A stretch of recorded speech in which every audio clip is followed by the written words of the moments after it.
Hello, class, and welcome to our Chapter 6, Dimensions of Nation-State Cultures.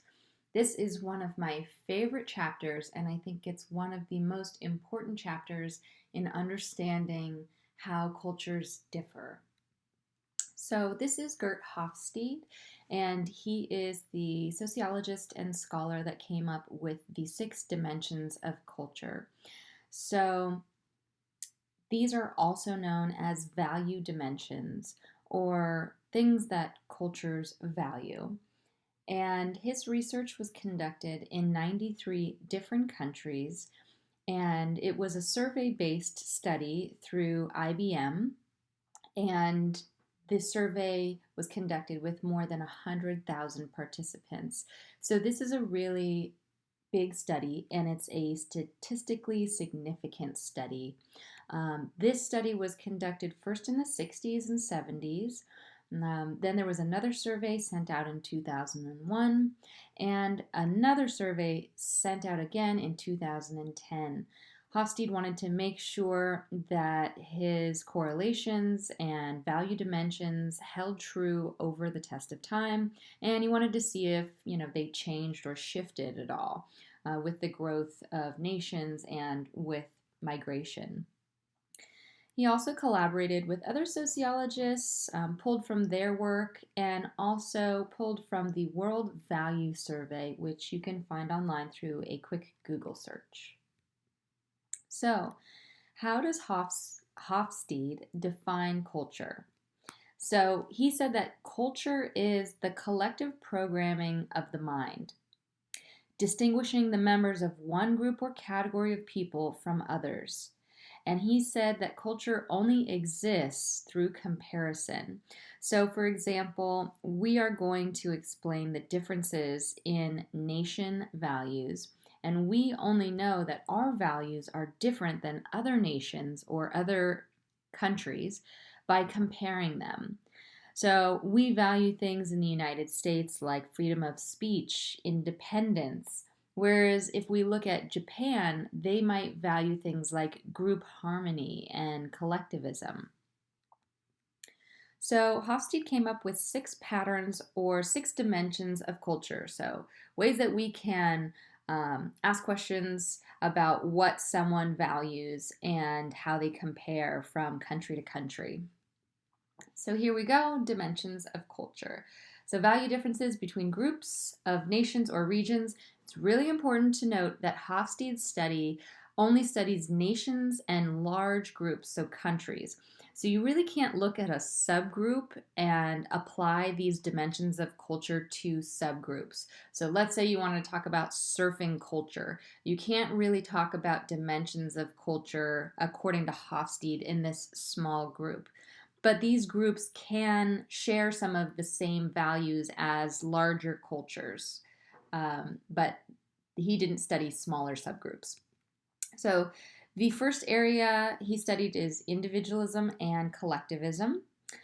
This one is probably the most identifying feature of a nation or group, which is why it comes first and also why I put a star next to it.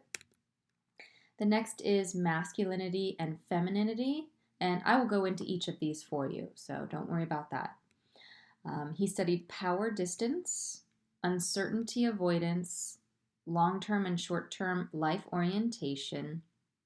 Indulgence versus restraint is the final dimension of culture. Okay, so let's get into each of Hofstede's dimensions.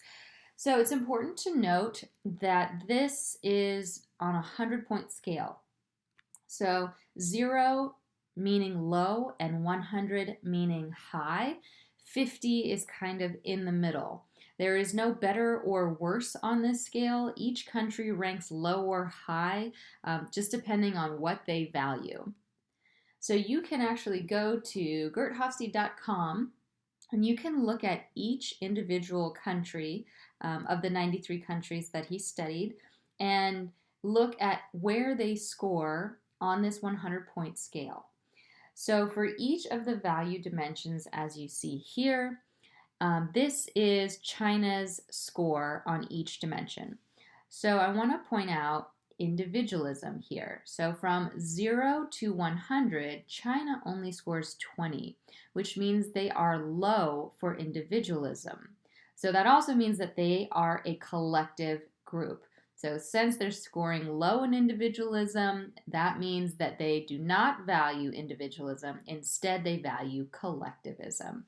So I'll go into each one of these dimensions here, but just know that you can go to the website and you can compare countries, you can look at specific countries, kind of get a feel for their value dimensions. So let's get into the first one, individualism versus collectivism. So this is how people define themselves and their relationship to others. An individualist culture values the self above others. So they would look at I before we. So the interest of an individual would prevail over group interests, primarily interests of one individual and their immediate nuclear family, so like mom, dad, and siblings, would prevail over extended family or friends, or even society. In individualist cultures, independence is highly valued. So as a child, we're taught to be independent, we are taught to be unique and our own individual.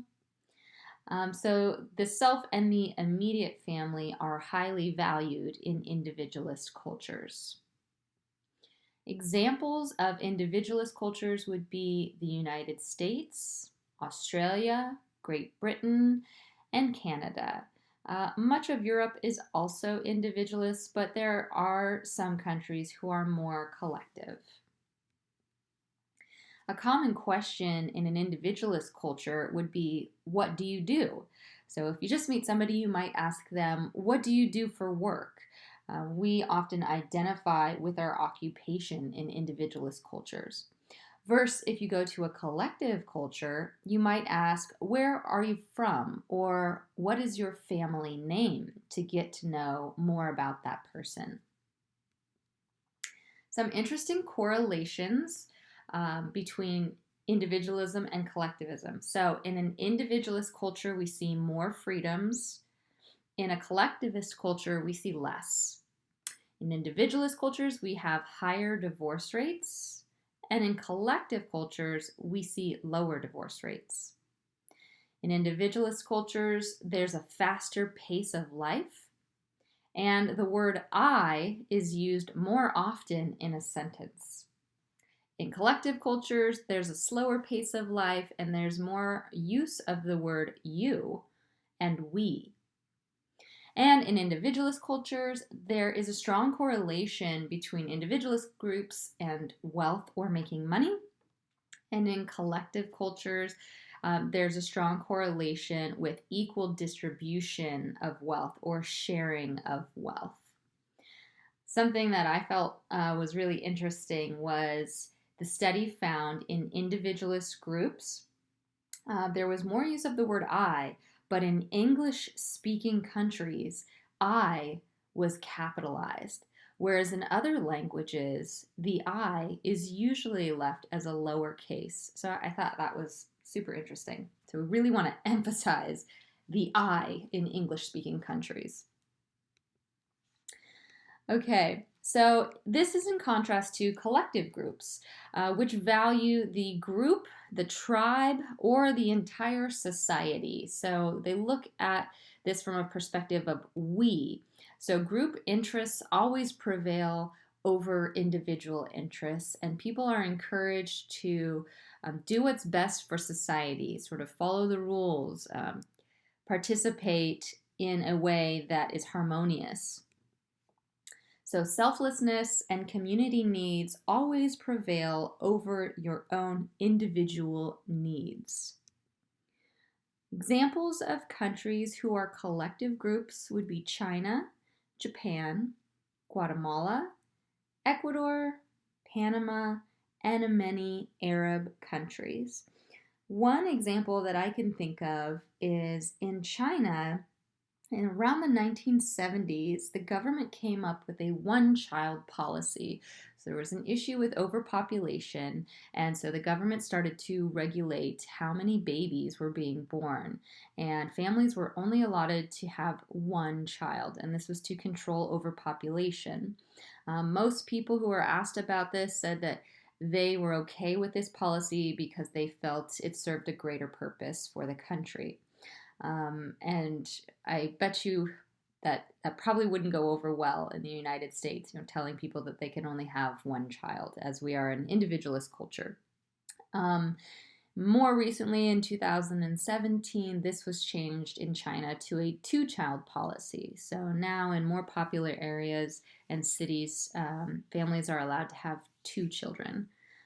If you do have more than two children, you can keep your child, but you are taxed pretty heavily by the government.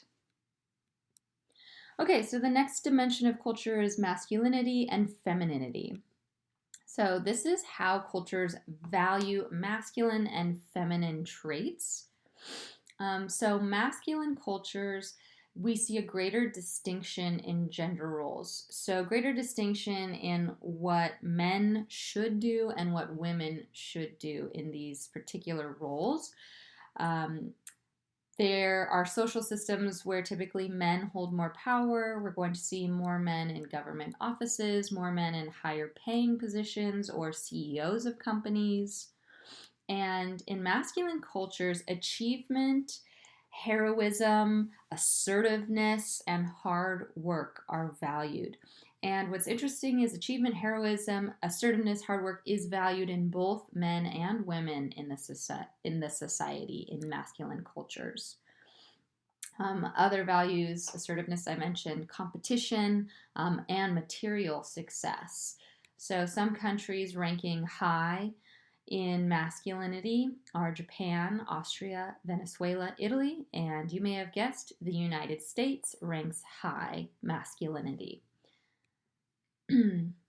So I usually ask students where we can see examples of this in the United States, and people will usually answer, we can see this in the workplace. We really value assertiveness and material success when it comes to the workplace, whether you're male or female or other. Okay, so next we have feminine cultures. Feminine cultures stress quality of life, cooperation, interpersonal relationships, a concern for the weak, or helping those with less is valued over personal achievement. And then when it comes to gender roles, a women's social role tend to vary less from culture to culture in feminine cultures. So we see like greater overlap of gender roles. Mom and dad might share responsibilities and roles in the home and at work. Yes, we see this greater role overlap in feminine cultures. Some example of feminine cultures are Sweden, Norway, the Netherlands, and Denmark. So we see a lot of Nordic countries ranking high in femininity. Okay, so there is a correlation between environmental sustainability and masculinity and femininity.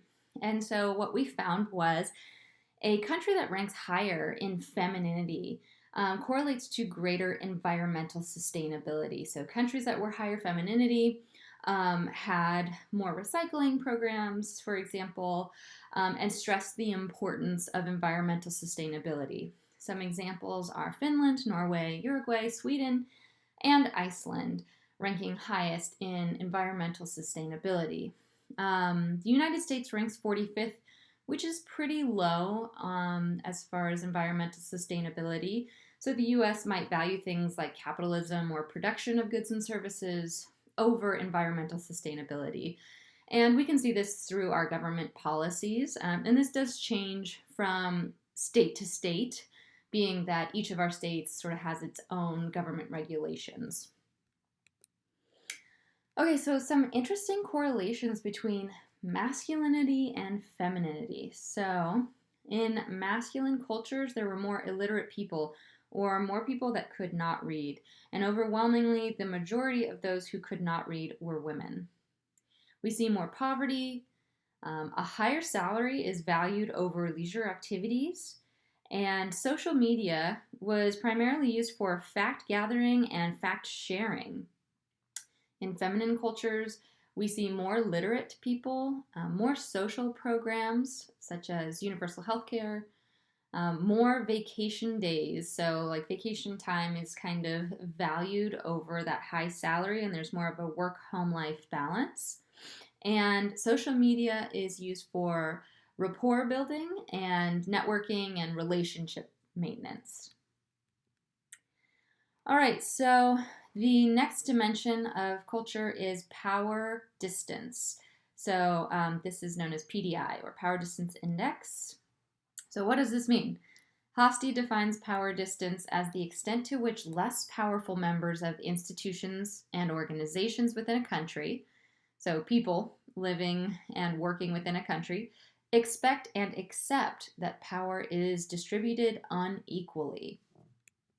So we learn power distance rules and regulators first from our parents and in our family. For example, you need to respect your parents and don't talk back to your parents. So a high power distance culture, people display respect for those of higher status. So those in a higher position, elders, teachers, politicians, we display high respect for those people. Examples would be Malaysia, Guatemala, Panama, the Philippines, China. And there are a few indicators of power distance within a cultural group. So these two main indicators are wealth of a country and how is income distributed. So how wealth, power, and prestige are distributed within a culture tells us a lot about how they see power. So a high power distance culture has extreme concentrations of wealth and greater variations of income. So just a few people, those in those high-ranking positions, have wealth, and then the greater population has less. And in low power distance cultures, wealth is more evenly distributed. What's interesting is with many CEOs in the United States taking excessive compensation, Jeff Bezos comes to mind, or Elon Musk, we see the United States is climbing on the power distance index. So we are technically a low power distance culture. We try to have equal distribution of wealth and income, but because of these two indicators, the US is climbing in power distance. So we see CEOs and owners of companies making a lot more than the rest of their employees, and then obviously the distribution of wealth. There's going to be higher concentrations of wealth because of that. So some interesting correlations with power distance. Low power distance cultures. Inequality is not okay. Positions in the government or work can always be moved and changed. There's a value in independence. Low power distance cultures value decentralization of the government and value shared powers, and we might often see things like checks and balances. Okay, so in contrast, we have high power distance cultures. And so in these groups, inequality is seen as okay and is oftentimes expected. It's just kind of ingrained within the members of society. Superiors and those in power are seen as different and special. Maybe they're elders, maybe they're royalty, maybe they're dictators. Respect is highly valued, and in these cultures we see a centralization of power. So power in sort of one area, and it's not really shared amongst a lot of different groups. Okay, uncertainty avoidance, known as UAI. This is the extent to which people in a culture feel threatened by uncertain or unknown situations. So, do we avoid uncertainty or do we move towards uncertainty and risk? So, high uncertainty avoidance cultures really try to avoid risky situations. So, in these groups, we have a need for predictability and security. These groups value things like working hard, following the rules. And interesting enough, there was a correlation between Roman Catholic cultures and high uncertainty avoidance. So groups like Mexico and Italy scored high uncertainty avoidance due to the Catholic religion. This sort of religion values things like certainty, trusting in God, things like that. So Italy, Greece, Russia, and Korea, and I think I mentioned Mexico as well. In contrast is low uncertainty avoidance cultures or weak uncertainty avoidance. So these groups are more relaxed, more accepting of personal risks, and they're relatively tolerant groups, tolerant of change. Students are often encouraged to question the system, challenge the institution, raise their voice, and work is often entrepreneurial. So things like starting your own business are seen as very normal and valued. So countries that are low uncertainty avoidance would be the United States, the United Kingdom, India, and China. Some interesting correlations. So uncertainty accepting groups, or those groups that sort of accept risk, like the United States, we see less rules, or if there are rules, they're subject to change over time. We can see this in our society all the time. Next, jobs might be changed frequently, so you might switch jobs, and that's okay. You're willing to take that risk. I thought this was interesting. Those uncertainty accepting groups drove faster, and speed limits were actually higher. And finally, there were more nurses and shared responsibility of nurses and doctors. In those uncertainty avoidant groups, or high uncertainty avoidant, there's need for more structure, order, and rules. Usually people try to stay at one job for most of their life because changing jobs can be stressful and very risky. Driving slower was preferred, and there were more doctors, and these doctors had more responsibility, so there's more responsibility sort of placed on experts or the one person rather than sharing it with nurses. So the next dimension is long-term versus short-term orientation. So long-term orientation values things like looking at the long-term or future goals. It encourages thrift, savings, and persistence, having a sense of shame or sort of being humble, not really bragging too much, and maintaining time-honored traditions and norms within your cultural group. Examples would be China, Hong Kong, Taiwan, and Japan. And here's a quote from Confucius' teaching: "It does not matter how slowly you go, as long as you do not stop." And I thought this was a really good example of long-term orientation. So sort of looking at the future and thinking of the big picture and what you need to do to work hard to sort of reach the end goal versus looking at short-term goals and like what will help you in the now. So short-term orientation groups, this is consistent with spending your money to keep up with social pressures. There's less savings in this group and preference for quick results and what's going on now, and more concern with face, or sort of like how you are perceived by others from the outside. So examples would be the Philippines and Canada. And what type of orientation do you think the United States favors? Do you think we are long-term oriented or short-term? If you guessed short-term, you would be correct. We can see examples like television shows Keeping Up with the Kardashians. Each one of the Kardashians or Jenners has their own business and products to sell, and Americans are always looking to spend and sort of keep up with the Kardashians, as they would say. The 1950s term is keeping up with the Joneses. but they obviously changed that for the show. All right, so some long-term and short-term orientation correlations I found interesting. Long-term groups have decisions that are made slowly over time and sort of think of what's best for the future. They have a humble disposition, larger savings, and preference for family businesses and investing in real estate. Short-term cultures, decisions are made quickly and sort of made for the now, just like what's best for this situation right now, this year.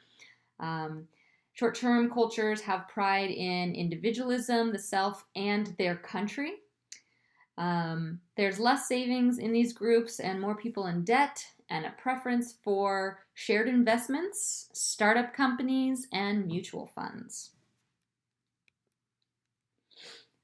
All right, and our final dimension is indulgence versus restraint. This dimension was added in 2010, so if you're reading older textbooks or journal articles, this was not added until recently. So the study was conducted again, and a new dimension was discovered. So indulgence versus restraint.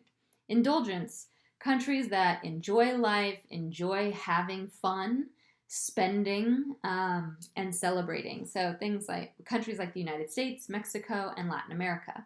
Versus groups that value restraint, so suppressing gratification, more strict social norms, and just greater self-restraint.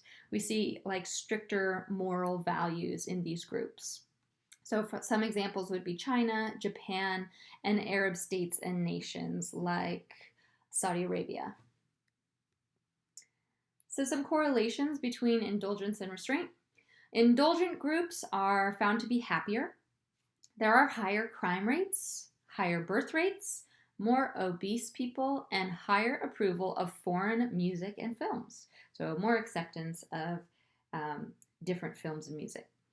And in groups that value restraint, they were found to be, or reported to be, less happy.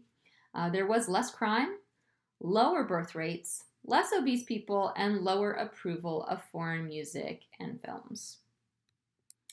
So I did want to do some examples of comparisons for countries. If you go on Gert Hofstede's website, you can plug in 2 or 3 countries and then compare them. So I thought we should compare the United States with Mexico since they are our closest neighbor, and also Canada, obviously, but Mexico is closest to us here in Los Angeles.